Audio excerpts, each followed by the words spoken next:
All right, welcome back to LOP training. In today's session, we're going to cover some of the automated processes that are happening as a follow-up to the loan application process with some things you may want to be executing as communication to your clients. So as we look at this, going back to our test record here, I explained in the last meeting that when you're putting in dates for some of these fields that are green here, it triggers notifications to go out.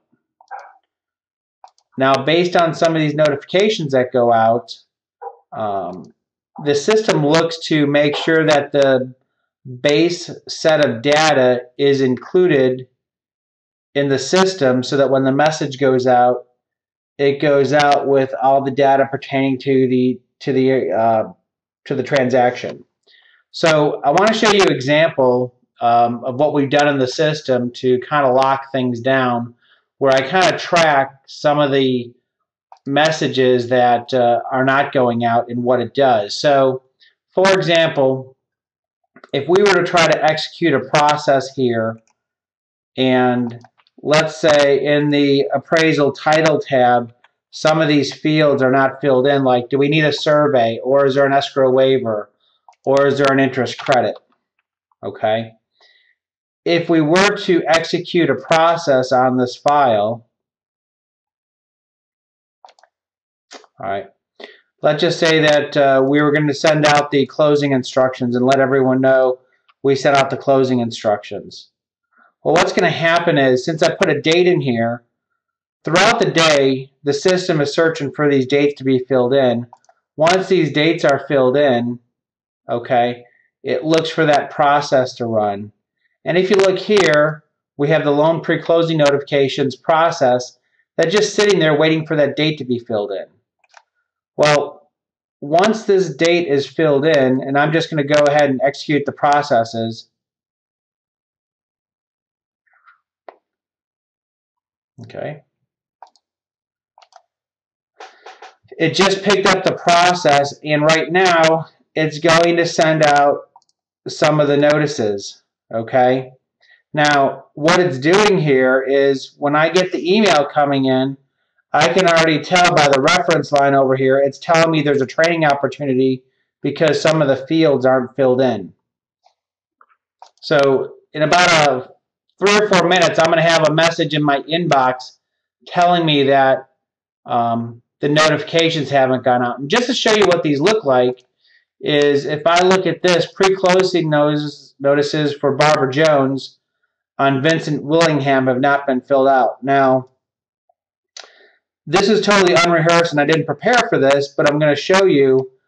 This is the list of the fields that have got to be filled in for this notification to go out, which a lot of these fields are just generic in nature. But if we go to Vincent Willingham,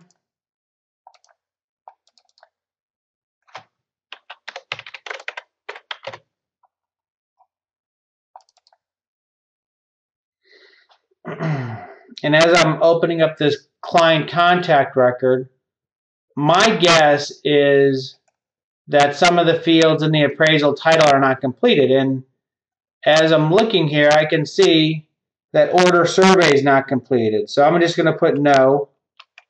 Interest credit, no. Power of attorney, no. Okay. I'm also going to check out the contacts tab, make sure I've got some information there, and some of the stuff is in here. Again, this is an example of a loan officer missing an opportunity.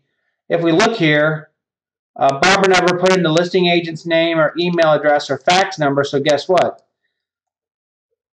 This agent isn't getting any notices throughout the process, and Barbara is probably missing a sales opportunity on this file, okay? But now, since I've filled in some of the missing data points based on what was in the appraisal title, I've got my transaction type and all this. Now that this stuff is filled in, what I can actually do as a loan officer is come back into the Processes tab, right-click, Attach Process, and I want to attach the loan pre-closing notifications. Now if I double click on this, it's going to add them, and now if we look down here towards the bottom, it's going to start sending out all the pre-closing notifications to everyone to let them know what's going on in the file, okay? Now, I understand that this is a little bit higher level stuff, but this is a great example of how the system can work or not work for you depending on how you want to do it. The reason why we added some of these protections into the system is we were having some of the loan officers, like in this case, not fill out some information, and then the notices were going out that were incomplete, and it doesn't make us look good when we're sending out incomplete notices to our referral sources and or other people we want to do business with. But now that we corrected it, showing you a real life example of what's happening. Now, this file is closing today. I don't know what time because we should have got a time on this. But now everyone's going to be getting the all the updates here in a minute or two. So if we go back to this record, Joe Test, just to show you what happens, if I go back to my inbox,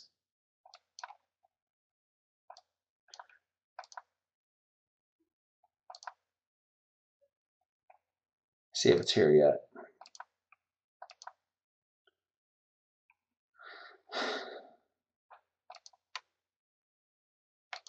Okay, it hasn't hit yet, that's all. Anyhow, what's happening here is some of these messages are supposed to be going out, and for some reason it hasn't hit the trigger yet. But once I get these messages, I would know that there's an error in the system and that I got the opportunity to correct it and then go back. And once I put in these data points, I can now go back into process and reattach that process, okay? Then when I reattach it, you'll see some of the new messages here that are slated to go out.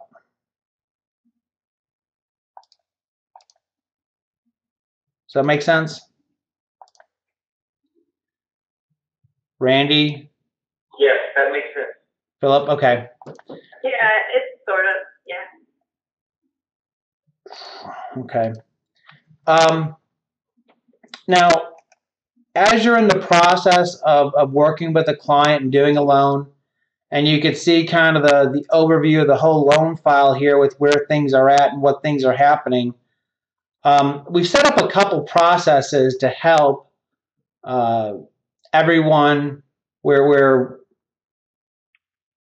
certain communication has got to go out. Like one of the things that we set up in the system is a process for which many times as a loan officer, you get a phone call from an insurance agent, okay?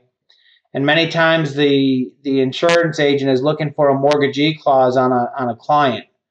Well, what we did in the system is we set up a process to manage that pretty efficiently for you in terms of getting information out to everyone.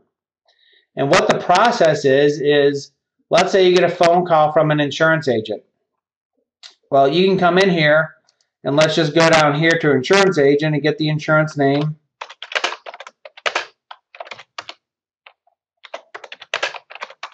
And get their office number, I guess. Get their fax number.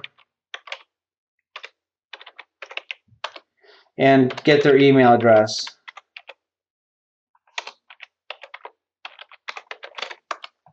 All that you've got to do in this file, if you have all your data points in there, which the data points are basically going to be is, do I have my address in here? And do I have the loan number in here? Which is right here. All that I've got to do once I get off the phone with the insurance agent, or while I'm on the phone with the insurance agent, is I go into my processes module. I go to attach a process. And as I come in here, these are not in alphabetical order. Let's put them in alphabetical order.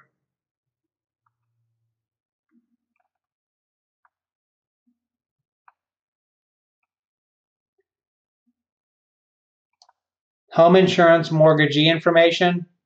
If I double click on that, what it's going to do right now is it's going to send out the mortgagee information to the insurance agent. It's also going to send an email to the client letting them know that we were in contact with their home insurance agent. And it's also going to send out an email to the buyer's agent letting them know that we've been in contact with the home insurance agent as well, okay? All four of those things were done just by attaching the home insurance mortgagee information process, okay? The other cool thing about this is, as you put this data in the system and the contacts tab, now I know who the insurance agent is if we've got a question, or your processor will know who the home insurance agent is also, okay? Sometimes on some of these calls, I'll spark up a conversation with the insurance agent to see how their business is, and if they ever come across anybody that needs help on home loans. Rather than looking at it as a pain in the butt call, which sometimes they can be, but I'm trying to turn around into a sales opportunity on the call. But this is just a simple example of how to attach a process such as the home insurance mortgagee process. Again, if you come into the Processes tab and you right-click and go Attach a Process, you can see a whole list of what the processes are. And if you have any questions on what some of these processes are, I'm more than happy to cover them with you. Now, my list is the master list, and so you may not see a lot of these processes in your system, where we've got a much simplified version of what the processes are in your system, where you're not going to need to have access to all these different ones. But as you can see here, we've got a pretty extensive list of processes that are, many of them happening automatically, but then some of these you can reattach manually if you want to send out the messages again, okay? Let me see here if we got some of those messages hitting our system. Yeah, nice, like this. Okay, none of them are hitting in here yet. But do you have any questions on that? Does that make sense? I know just from a training video, sometimes it's going to be hard to get a feel for this until you've actually got to click some of the buttons and do it yourself.